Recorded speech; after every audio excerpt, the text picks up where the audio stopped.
ನೆಲಮಂಗಲದ railway Gollahalli ಬಳಿ ಇರುವ ಬೈರಶೆಟ್ಟಿಹಳ್ಳಿಯ ಶ್ರೀ ಬೈಲಾಂಜನೇಯ ಸ್ವಾಮಿಯ ಜಾತ್ರಾ ಮಹೋತ್ಸವ ಸಾವಿರಾರು ಭಕ್ತಾದಿಗಳ ಸಮ್ಮುಖದಲ್ಲಿ ನೆರವೇರಿತು.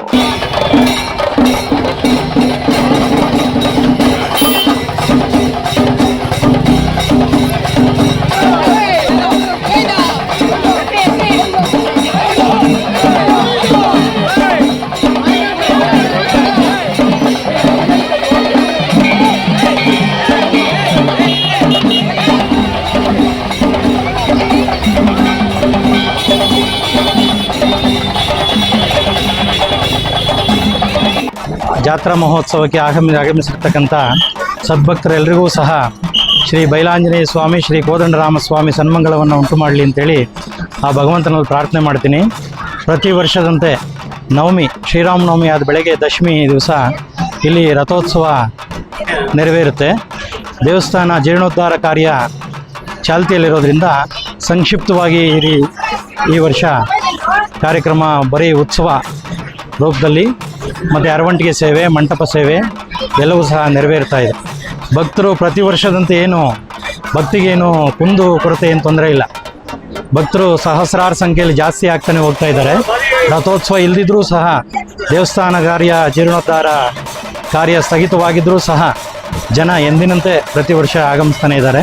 ಇದು ಬೈರಶೆಟ್ಟಿಹಳ್ಳಿ ಕಸಬಾ ಹೋಬಳಿ ನೆಲಮಂಗಲ ತಾಲೂಕು ಬೈರಶೆಟ್ಟಿಹಳ್ಳಿ ಗ್ರಾಮನೇ ಇದು. ಗೊಲ್ಲಹಳ್ಳಿ ರೈಲ್ವೆ ಗೇಟ್ ಇರೋದ್ರಿಂದ ರೈಲ್ವೆ ಗೊಲ್ಲಹಳ್ಳಿ ಆಂಜನೇಯ ಸ್ವಾಮಿ ಅಂತಲೂ ಕರೀತಾರೆ, ತಪ್ಪೇನಿಲ್ಲ.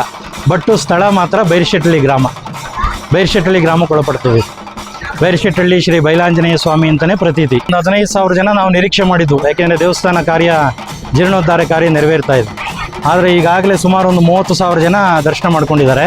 ಈಗ ಸಮಯ ಇನ್ನೂ 1 ಗಂಟೆ, ಇನ್ನೂ 7-8 ಗಂಟೆ ಕಾಲ ದರ್ಶನ ನೆರವೇರುತ್ತೆ.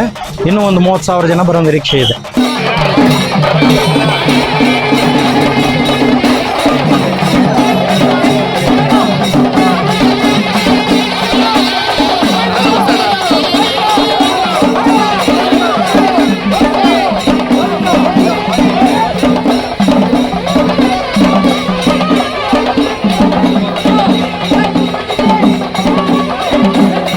ಗೊಲ್ಲಹಳ್ಳಿ ಆಂಜನೇಯ ಸ್ವಾಮಿದು ಜಾತ್ರೆ ಇದು. ಆ ಜಾತ್ರೆ ನೋಡೋಕ್ಕೆ ಬಂದಿದ್ದೀವಿ. ತುಂಬಾ ಖುಷಿ ಆಗ್ತೈತೆ. ನಮ್ಮೂರ ಜಾತ್ರೆ ನೋಡೋಕ್ಕೆ ತುಂಬಾ ವರ್ಷದಿಂದ ಬರ್ತಾ ಇದೀವಿ. ಒಂದು ವರ್ಷನೂ ಮಿಸ್ ಮಾಡ್ದಿರ ಬರ್ತಾ ಇದೀವಿ ಜಾತ್ರೆಗೆ.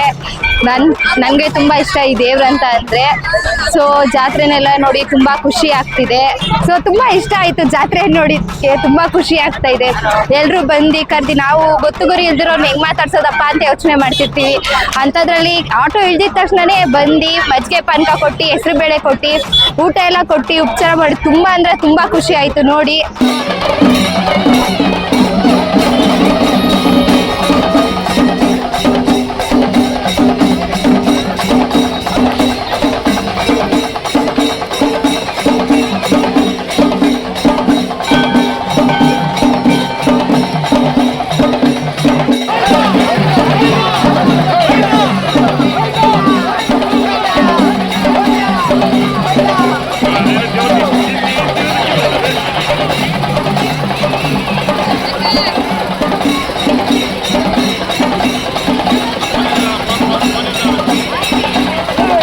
ಶ್ರೀ ಬೈಲಾಂಜನೇಯ ಸ್ವಾಮಿಯ ಮೂರ್ತಿಯನ್ನು ಅರವಂಟಿಕೆ, ಕೊಪ್ಪಲು ಹಾಗೂ ಮಳಿಗೆಗಳಿಗೆ ಕರೆತರುವ ಮೂಲಕ ಪೂಜೆ ಸಲ್ಲಿಸಿ ಸಾಂಪ್ರದಾಯಿಕವಾಗಿ ಚಾಲನೆ ನೀಡಲಾಯಿತು.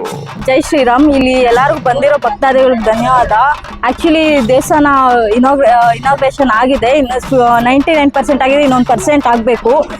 ನೆಕ್ಸ್ಟ್ ವರ್ಷ ಅಷ್ಟರಲ್ಲಿ ದೇವಸ್ಥಾನ ಫುಲ್ ಇನಾಗ್ರೇಷನ್ ಆಗಿ ಇನ್ನೂ ಅದ್ದೂರಿಯಾಗಿ ಜಾತ್ರೆ ನಡೆಯುತ್ತೆ. ಆದಷ್ಟು ಇನ್ನೂ ಭಕ್ತಾದಿಗಳು ಜನಗಳು ಬರಬೇಕು ದೇವಸ್ಥಾನಕ್ಕೆ ಅಂತ ಅಂದ್ಕೊಂಡಿದ್ವಿ. ಈ ವರ್ಷನೂ ಬಂದಿದ್ದಾರೆ, ಪ್ರತಿ ವರ್ಷನೂ ಬರ್ತಿದ್ದಾರೆ. ನಾವು ಪ್ರತಿ ವರ್ಷದಿಂದ ಅನ್ನದಾನಗಳು ಮಾಡ್ಕೊಂಬರ್ತಾಯಿದ್ವಿ ನಮ್ಮ ತಾತವ್ರ ಕಾಲದಿಂದನೂ. ಈ ವರ್ಷನೂ ಮಾಡಿಸಿದ್ವಿ. ಎಲ್ಲರೂ ಇನ್ನೂ ಹೆಚ್ಚಿನ ಜನಗಳು ಬಂದು ದೇವರ ಕೃಪೆಗೆ ಭಾಗವಹಿಸ್ಬೇಕು ಅಂತ ಬೇಡ್ಕೊತೀವಿ.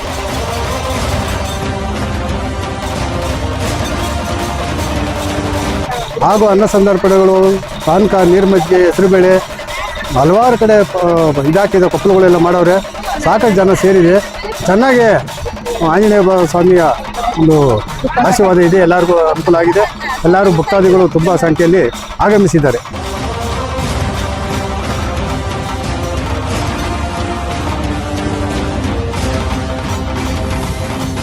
ಸರ್, ನಮ್ಮ ಹೆಸರು ರೇವಣ್ಣ ಅಂದ್ಬಿಟ್ಟು.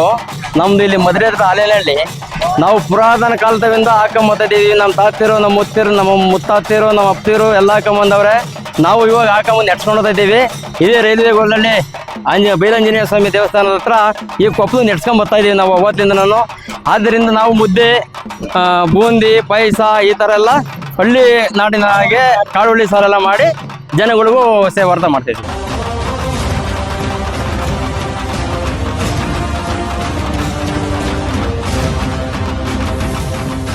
ಬೈಶೆಟ್ಟಳ್ಳಿ ಬೈಲಾಂಜನೇಯ ಸ್ವಾಮಿ ದೇವಸ್ಥಾನದ ಜಾತ್ರೆ ಮುಂದಿನ ವರ್ಷ ಇನ್ನೂ ವಿಶೇಷವಾಗುತ್ತೆ. ಈ ವರ್ಷನೇ ಆಗ್ಬೇಕಾಯ್ತು, ಕಾರಣಾಂತರದಿಂದ ಸ್ವಲ್ಪ ತಡೆ ಆಯ್ತು. ನೋಡಿ, ತೇರು ಎಳಿಲಿಲ್ಲ ಅಂದ್ರೂ ಇವತ್ತು ಈ ಜನ ಸಾಗರವೇ ಸೇರಿದೆ. ಇದು 100 ವರ್ಷದ ಕೊಪ್ಪಲು ಅಂತ ಏನ್ ಮಾಡ್ತಿದ್ರು, ಈ ಗ್ಯಾಸ್ ತೊಂದರೆ ಆದಾಗಿಂದ ಈ ರುಚಿ ಇವತ್ತು ಹೆಂಗಿದೆ ಅಂದ್ರೆ ಎಲ್ಲ ಸೌದೆ ಒಲೆಯಲ್ಲಿ ಮಾಡಿರೋದು ವಿಶೇಷವಾಗಿದೆ. ಮನೆಯವರೇ ಸೇರ್ಕೊಂಡು ಮಾಡಿದ್ದಾರೆ. ಈ ಸರಿ ತುಂಬಾ ಯಶಸ್ವಿಯಾಗಿ ಎಲ್ಲ ಚೆನ್ನಾಗಿ ನಡ್ಕೊಂಬಂದಿದೆ. ಮುಂದಿನ ವರ್ಷ ಬೈಲಾಂಜನೇಯ ಸ್ವಾಮಿ ದೇವಸ್ಥಾನ ಉದ್ಘಾಟನೆ ಇನ್ನೊಂದು 3-4 ತಿಂಗಳೊಳಗೆ ಆಗುತ್ತೆ. ಜಾತ್ರೆನೂ ಸಹ ಬ್ರಹ್ಮರಥೋತ್ಸವ ತುಂಬ ವಿಶೇಷವಾಗಿ ಮುಂದಿನ ವರ್ಷ ಆಗುತ್ತೆ. ಬಂದಂಥ ಭಕ್ತಾದಿಗಳಿಗೆ ಎಲ್ಲ ಕಷ್ಟ ಪರಿಹಾರ ಆಗಿ ಭಗವಂತ ಒಳ್ಳೇದು ಮಾಡಲಿ ಅಂತ ಹೇಳಿ ನಾವು ಬೈಲಾಂಜನೇಯ ಸ್ವಾಮಿಯಲ್ಲಿ ಬೇಡ್ಕೊಳ್ತಾ ಹಾರೈಸ್ತೀವಿ.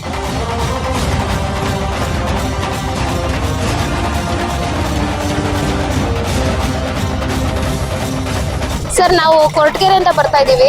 ನಾವು ಈ ಜಾತ್ರೆಗೆ ಇದೇ ಫಸ್ಟ್ ಟೈಮ್ ಬರ್ತಾ ಇರೋದು. ನನ್ನ ನಾದಿನಿನ ಇಲ್ಲಿಗೆ ಕೊಟ್ಟು ಮದುವೆ ಮಾಡ್ತಾ ಇದ್ದೀವಿ. ಸೊ ಹಂಗಾಗಿ ಇದೇ ಫಸ್ಟ್ ಟೈಮ್ ನಮ್ಮನ್ನ ಅವರು ಇನ್ವೈಟ್ ಮಾಡಿದ್ರು. ನಾವು ಅದಕ್ಕೋಸ್ಕರ ಬರ್ತಾ ಇದ್ದೀವಿ. ಇಷ್ಟು ಜನ ನಾವು ನೋಡೇ ಇಲ್ಲ ಸರ್ ಎಂದೂ. But it's a great opportunity sir. ಇಲ್ಲಿಗೆ ನಾವು ಬಂದು ಇದನ್ನು ಒಂದು ಎಕ್ಸ್ಪೀರಿಯನ್ಸ್ ಮಾಡೋ ಥರ ಆಯಿತು ಅನ್ನೋದೇ ಒಂದು ಖುಷಿ. ಈ ದೇವರು ಸದಾ ಎಲ್ರಿಗೂ ಒಳ್ಳೇದು ಮಾಡಲಿ ಅಂತ ಒಂದು ಬಯಸ್ತೀವಿ ಸರ್. ಭಕ್ತಾದಿಗಳು ಜಾತ್ರಿಕರಿಗೆ ಪಾನಕ, ಮಜ್ಜಿಗೆ, ಕೋಸಂಬರಿ ಸೇರಿದಂತೆ ಪ್ರಸಾದದ ವ್ಯವಸ್ಥೆಯನ್ನು ಮಾಡಿದ್ರು. ಪ್ರತಿ ವರ್ಷದಂತೆ ಈ ಸಲಿನೂ ಸಹ ಅನ್ನದಾಸೋಹ ಅಂದರೆ ಕೊಪ್ಪಳುಗಳು ಅಂತಾರೆ. ಹಿಂದಿನ ಕಾಲದಲ್ಲಿ ಕೊಪ್ಪಳ ಹಾಕೋದು ಅಂತ ಹೇಳ್ತಾರೆ. ಮುದ್ದೆ ಕಾಳುಳ್ಳಿ ವಿಶೇಷ ಇಲ್ಲಿ. ಏನು ಆ ಒಂದು ಕೋಸಂಬರಿ, ಮಜ್ಜಿಗೆ, ಪಾನಕ ಬರುತ್ತಕ್ಕಂಥ ಭಕ್ತಾದಿಗಳೇ ಬೆಳಗ್ಗೆ 7:30 ಸಾಯಂಕಾಲ ರಾತ್ರಿ 6 ಗಂಟೆವರೆಗೂ ಅನ್ನದಾಸೋಹ ಕಾರ್ಯಕ್ರಮನ ಈ ಒಂದು ಸೇವಾ ಸಮಿತಿ ಮಾಡ್ತಾ ಇದ್ದಾರೆ. ಭಕ್ತಾದಿಗಳು ಏನೇ ಸಹ ಬೇಡ್ಕೊಂಡ್ರು ಅವ್ರಿಗೆ ಮಕ್ಕಳಿಂದರಂಥವ್ರಿಗೆ ಜಮೀನು ವ್ಯಾಜ್ಯ ಏನೇ ಒಂದು ಕಷ್ಟ ಸುಖ ಬಂದು ನಮ್ಮ ಬೈಲಾಂಜನೇಯ ಸ್ವಾಮಿ ತವ ಬೇಡ್ಕೊಂಡ್ರೆ ಈಡೇರುತ್ತೆ. ಈಗಾಗಲೇ ದೇವಾಲಯದ ನಿರ್ಮಾಣ ಕಾರ್ಯ ಮುಕ್ತಾಯ ಹಂತದಲ್ಲಿದ್ದು ಉದ್ಘಾಟನೆಗೆ ಇನ್ನೇನು ಕೆಲವೇ ತಿಂಗಳು ಬಾಕಿ ಇರುವುದರಿಂದ ಈ ವರ್ಷವೂ ರಥೋತ್ಸವದ ಚಾಲನೆ ಬದಲು ನಿಂತ ರಥಕ್ಕೆ ಪೂಜೆ ಸಲ್ಲಿಸಲಾಯಿತು.